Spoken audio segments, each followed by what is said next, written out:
krisis ukhuwah, krisis ubudiyah, krisis ibadah, dan krisis akhlak. Multi krisis ini pada akhirnya melahirkan perang saudara, di mana sesama muslim menghalalkan darahnya masing-masing. Berabad-abad lamanya dinasti Umayyah, dinasti Turki hingga dinasti Turki Utsmani saling berebut kekuasaan, kata beliau. Ya. Tubuh kaum muslimin menjadi lumpuh total. Kondisi kaum muslimin seperti ini dimanfaatkan oleh Paus Urbanus sebagai momentum untuk melancarkan perang salib yang terjadi selama 200 tahun, dan kaum muslimin pun lumpuh total, kalah telak dari orang-orang salibis, sehingga muncullah perang demi perang seperti di zaman Salahuddin Al-Ayyubi. Bapak Ibu rahmati Allah, sampai sini dulu kalau kita lihat ini faktor internal. Ya, di dalam tubuh umat Islam menyimpang dari agamanya. Islam dibikin abu-abu, dicampur aduk dengan pola pikir manusia, sehingga Islam berpecah belah dan berpaham-paham. Ada Syiah, ada Mu'tazilah, ada Jismiyah, ada apa lagi? Ada ya itulah, ada Khawarij, ya. Kemudian juga faktor internal, faktor eksternal, ya. Faktor yang kedua adalah faktor yang datang dari luar kaum muslimin. Setelah kaum muslimin kalah dalam perang salib yang terakhir, petak muslimin oleh Paus dibagi-bagi seperti kue lapis. Ya, Mesir diberikan pada Afrika, Mesir Inggris, Afrika Perancis. Kemudian mana lagi? Palestina Jordan Inggris, Suriah Libanon Perancis, Aljazair Perancis, Irak Inggris, Pakistan Inggris. Giliran Indonesia Belanda. Malaysia Inggris, Indonesia Belanda. Coba orang dijajah ku Inggris, pinter orang bahasa Inggrisnya. Sebab orang dijajah ku Belanda, bahasa Inggris tiba baradung, bahasa Belanda dibalik, bahasa Belanda tiba baradung, bahasa Inggris araringgis, ucapkan ananya ada bisi salah. Begitulah nasib umat Islam, dimanfaatkan oleh musuh-musuh Islam. Sampai hari ini kita terpetak-petak dalam frame-frame nasionalisme, betul? India diperangi, kita bisa membela tidak? Hanya bisa menonton dan nangis. Kaum muslimin udah gitu, selesai. Besoknya lupa lagi karena aktif kerja lagi. Malam baru buka lagi kalau sempat, keburu tunduh. Sementara saudara kita sedang meregang nyawa. Apakah tetesan kita menghentikan air mata, menghentikan tetesan darah mereka? Tidak, Bapak Ibu. Artinya kita harus bergerak, berjuang menciptakan peradaban dunia. Ini Bapak Ibu, kita butuh solusi untuk peradaban yang carut marut seperti sekarang. Ulama demi ulama yang bermunculan di Instagram itu mengatakan hadis ini lemah, dhaif, ya. Tapi tidak menjelaskan kenapa dhaif, kenapa lemah. Bahkan ada yang santer mengatakan maudhu, dan ini seorang doktor dalam ilmu agama, ya, yang janggutnya tebal luar biasa. Ya, saya tidak menyebutkan nama beliau siapa. Ada thariqah dalam istinbatul hukmi, ada metodologi dalam mengambil kesimpulan hukum. Nah, saya membedah kenapa hadis ini lemah, kenapa hadis ini dhaif. Hadis ini lemah karena Nu'aim bin Hamad dipandang lemah, Bapak Ibu, ya. Baik, Bapak Ibu Allah, kembali saya jawab, saya bacakan kembali yang tadi dibacakan oleh Kang Atar, ya. Sekarang kita pakai mic. Boleh pakai mic, ya? Asteroid bakal hampiri bumi tepat pada bulan Ramadan.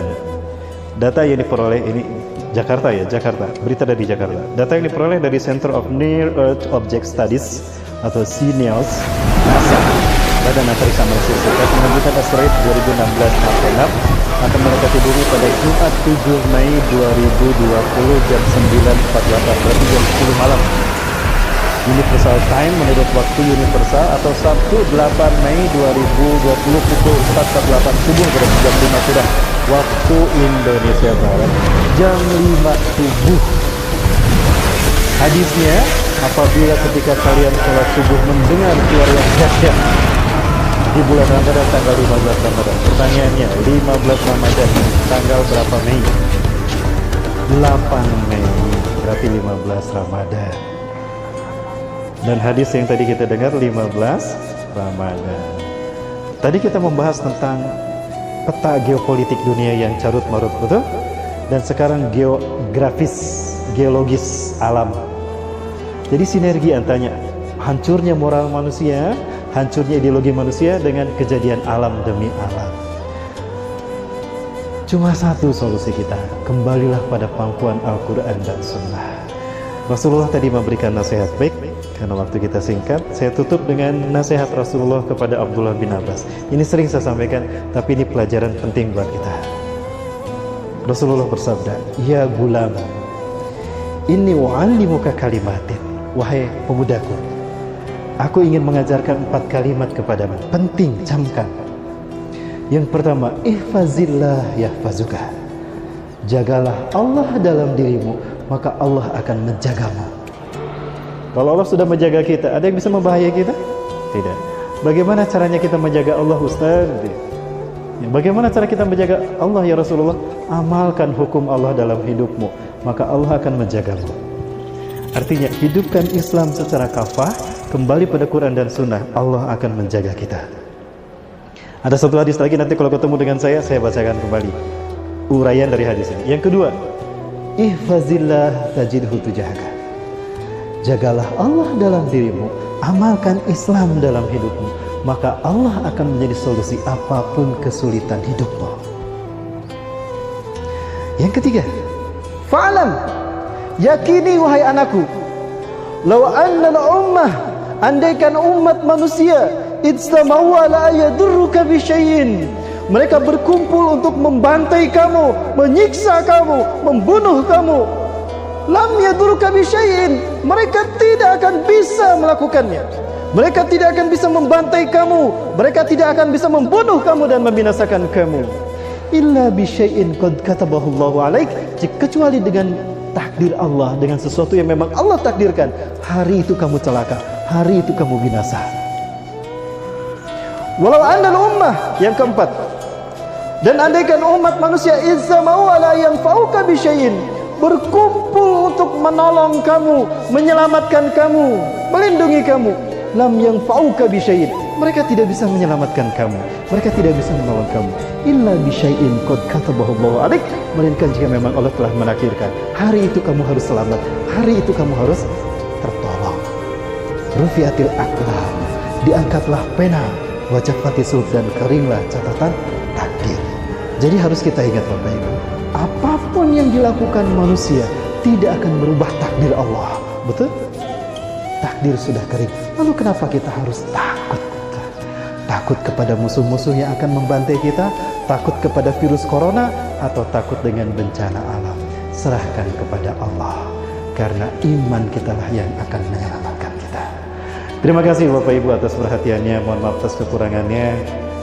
Ya, mudah-mudahan ada guna dan manfaatnya. Ya, insya Allah solusi bagi kita semua adalah kembalilah pada Quran dan Sunnah. Rasulullah menyatakan Quran akan memuliakan seseorang dan Quran akan menghinakan seseorang.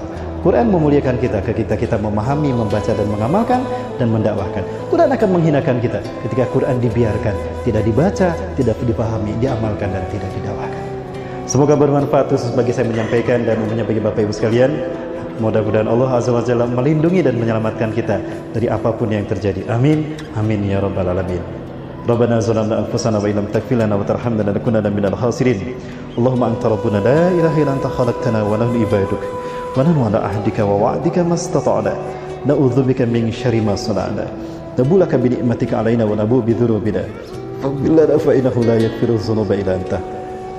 Allahumma hdina wa waffiqna ilal haq wa ila siratakal mustaqim bi jalalikal karim ya qalman aqamin wa ya arhamar rahimin. Allahumma nawwir qulubana kama nawartal arda bi nuri syamsika abadan abada. Allahumma nawwir qulubana bi nurika kama nawartal arda bi nuri syamsika abadan abada. Ya Allah, terangilah hati kami ya Allah. Terangilah jalan hidup kami dengan cahayamu ya Rabb, sebagaimana Engkau terangi dunia ini dengan cahaya mataharimu ya Allah. Allahumma man ahyatahu minna fahya alal imani wal islam wa man tawaffaytahu minna fatawaffahu alal imani wal islam. Ya Allah, siapapun yang Kau takdirkan hidup lebih lama di dunia ini di antara kami, maka hidupkan dia dengan iman dan Islam. Wa man tawaffaytahu minna ya Rabb fatawaffahu alal imani wal islam. Dan siapapun yang Kau takdirkan wafat di antara kami ya Allah, wafatkan dia dalam keadaan iman dan Islam. Allahumma aslih lana dinana alladhi huwa ismatu amrina wa aslih lana dunyana allati fiha ma'ashuna wa aslih lana akhiratana allati fiha ma'aduna waj'alil hayata ziyadatan lana fi kulli khair waj'alil mauta rahatan lana min kulli syarr واختم لنا حسن الخاتمة واختم لنا حسن الخاتمة. Allah